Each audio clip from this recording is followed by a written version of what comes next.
안녕하세요. 오늘 저희가 좀 깊이 파고들 이야기는 바로 에이전틱 AI입니다. CIO 기사를 보니까 IT 리더들이 이걸 비즈니스 워크플로우에 어떻게 쓰고 있는지 다루고 있더라고요. 네, 맞아요. 이게 단순히 뭐 작업 몇 개 자동화하는 수준이 아니라 일하는 방식 자체를 바꿀 수도 있다는 거죠. 그렇죠. 에이전틱 AI. 이게 그 AI 에이전트한테 자율성을 좀 많이 주는 거잖아요. 네. 복잡한 여러 단계 작업을 스스로 판단해서 처리하게 하는 그런 개념이죠. 포레스터에서도 2024년 주요 트렌드로 꼽았고 세일즈포스는 2026년 말까지 15개나 쓰일 거라고 예측한다면서요. 네, 그만큼 관심이 진짜 뜨겁다는 거죠. 실제 미국 IT 임원들 조사 보니까 10억 달러 이상 기업의 93%가 관심이 아주 높다고 하더라고요. 와, 93%면 거의 다네요. 쇼피파이 CEO도 내부 메모에서 AI 잘 쓰는 게 이제 기본 기대치다 이랬다면서요. 네, 그래서 오늘 저희가 이 에이전틱 AI가 도대체 뭐고 기업들이 구체적으로 어디에 쓰고 있는지 그리고 이게 듣고 계신 당신에게는 어떤 의미가 있을지 좀 명확하게 짚어보려고 합니다. 네, 핵심만 딱딱 짚어보겠습니다. 일단 여기서 흥미로운 점은 이게 그냥 자동화가 아니라는 거예요. 단순 반복을 넘어서서 스스로 판단하고 목표를 달성하는 능력이랄까요? 아, 스스로 판단한다. 그게 핵심이군요. 그렇죠. 그래서 기업들이 제일 기대하는 것도 그냥 효율성 증가가 아니라 이 비즈니스 워크플로우 자체에 대한 좀 더 나은 통찰력 그리고 관리 능력을 얻는 거예요. 정말 다양한 분야에서 활용 이야기가 나오던데요. 세일즈포스 부사장 말로는 영업, 서비스, 마케팅, IT, HR 거의 모든 팀에서 가치가 있다면서요. 네, 거의 모든 분야죠. 구체적인 예를 좀 들어볼까요? 영업 쪽부터 보면 사스 같은 경우는 잠재 고객 평가나 세분화 아니면 타겟 홍보 최적화 이런 데 활용해서 영업 효율을 높일 수 있다고 보고 있어요. 잠재 고객 평가요. 그냥 리스트 만드는 게 아니라 네, AI가 데이터를 쫙 분석해서 이 고객이 가능성이 높다 이런 식으로 식별하고 거기에 맞는 전략까지 제안하는 거죠. 스노우플레이크는 아예 내부 세일즈 어시스턴트를 만들었더라고요. 오, 세일즈 어시스턴트. 네, 영업팀이 그냥 자연으로 질문하면 바로 데이터 기반 분석 결과를 얻으니까 시간도 절약되고 타겟팅도 더 정교해지는 효과가 있대요. 와, 그건 진짜 편하겠는데요? 그럼 고객 경험 쪽은 어떤가요? 고객 경험 쪽도 흥미로운 사례가 많아요. 샤크닌자 같은 경우는 소비자가 뭘 원하거나 리뷰를 남기면 그걸 기반으로 딱 맞는 제품으로 바로 연결해주는 식으로 개인화된 경험을 제공하고요.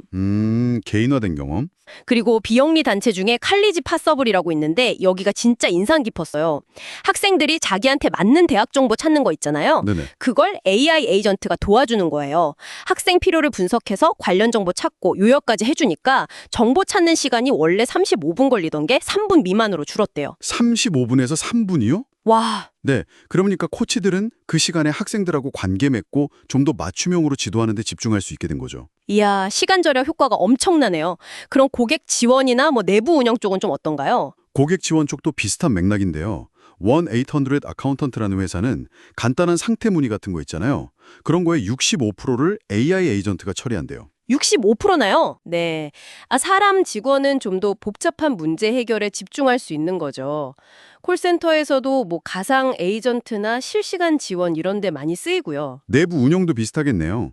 정형화된 업무 같은 거? 맞아요. 트랜스cen드 컴퍼니 같은 헬스 서비스 플랫폼은 통제 약물 주문할 때 규정 준수 확인 같은 거 있잖아요. 딱 정해진 절차 따르는 거? 그런 데 활용하고요.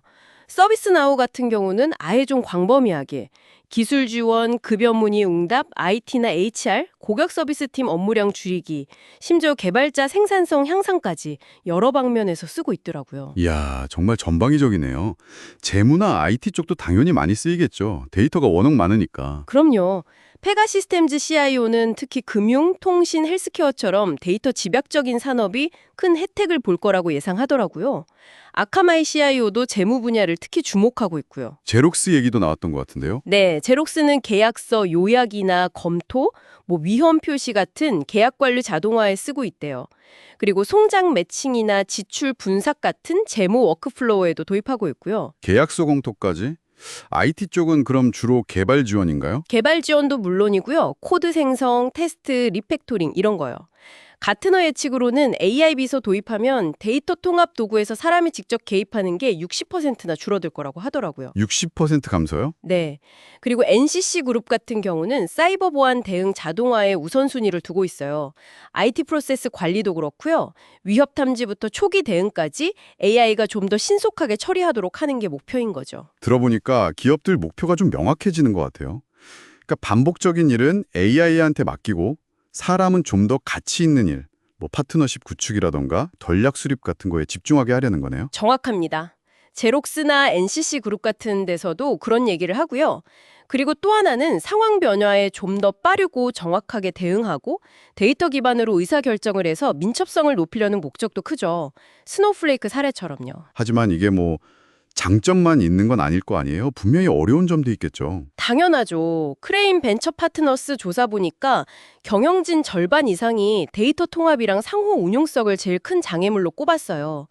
여러 시스템이 잘 연결되고 데이터가 흘러야 하는데 그게 쉽지 않다는 거죠. 아, 데이터 통합 문제, 그럴 수 있겠네요. 그리고 한 45% 정도는 데이터 거버넌스나 규정 준수 문제도 걱정하고요. 또 공의 최고 제품 책임자는 AI 시스템이 아직 복잡한 다단계 작업을 완전히 혼자서 자율적으로 처리하기엔 좀 부족하다 이런 지적도 했어요. 대부분 조직은 일관되고 예측 가능한 프로세스를 원하니까요. 하긴 AI가 너무 자유분방하면 곤란할 수도 있겠네요. 일과성이 중요하니까. 맞아요. 특히 그 LLM, 대규모 언어 모델 기반 에이전트는 똑같은 질문에도 약간씩 다른 답을 내놓을 수 있잖아요. 비절정성이라고 하는데 네네. 그래서 그 일관성을 유지하기 위한 새로운 검증 절차가 필요하다는 얘기도 나오고요. 셀지포스에서 그런 지적을 했어요. 여러 시스템 간의 에이전트가 소통하고 데이터 공유하는 통합 문제도 여전히 큰 과제고요. 서비스나우에서도 언급했고요. 결국 기술 자체보다는 그걸 어떻게 잘 활용하느냐가 중요하겠군요. 핵심입니다. 굿360라는 자선단체에서 강조한 것처럼 기술 도입 자체가 목표가 되면 안 되고 어떻게 하면 이 기술로 우리 조직의 미션을 더 잘 달성할 수 있을까? 이런 인간 중심적인 접근이 필요한 거죠. 실제로 세일즈포스 조사에서 CIO 중에 11%만이 기술적으로나 조직적으로 준비가 다 돼서 AI를 완전히 도입했다. 이렇게 답했거든요. 11%요? 생각보다 훨씬 적네요. 아직 정말 초기 단계군요. 네, 이제 막 시작하는 단계라고 봐야죠. 자, 그럼 정리를 좀 해볼까요? 에이전틱 AI, 이게 단순한 유행은 확실히 아니고 실제 비즈니스 현장 곳곳에서 업무 방식을 바꾸는 강력한 힘이 되고 있다는 거네요. 근데 아직은 목표가 사람을 대체하는 게 아니라 사람의 역량을 강화하고 좀 더 똑똑하게 일하도록 돕는 데 맞춰져 있고요. 네, 그렇습니다. 물론 데이터 통합, 거버넌스, 기술적인 성숙도 문제 같은 과제들은 분명히 남아 있어요. 하지만 장기적으로 보면 이 AI 에이전트들이 단순 보조 역할을 넘어서 어쩌면 특정 영역에서는 의사결정자 역할까지 하고 인간하고 더 긴밀하게 협력하는 파트너가 될 가능성이 높다고 봅니다. 파트너요? 네, 서비스나우의 CDIO가 그리는 미래처럼요. 수천 대의 AI 에이전트가 각자 자기 전문 분야에서 대경에서 조용히 서로 협업하는 거죠. 마치 항상 켜져 있고 계속 개선되는 디지털 동료팀처럼요. 와, 디지털 동료팀이라. 흥미로운데요. 자, 오늘 에이전틱 AI에 대해 정말 깊이 파고들어봤는데 어떠셨나요? 마지막으로 좀 생각해볼 만한 질문을 하나 던져보겠습니다. 만약에 이런 AI 에이전트들이 스스로 배우고 업무를 최적화하는 진짜 디지털 동료가 된다면요? 미래의 이들과 효과적으로 협업하기 위해서 당신은 어떤 새로운 기술이나 역량을 준비해야 할까요?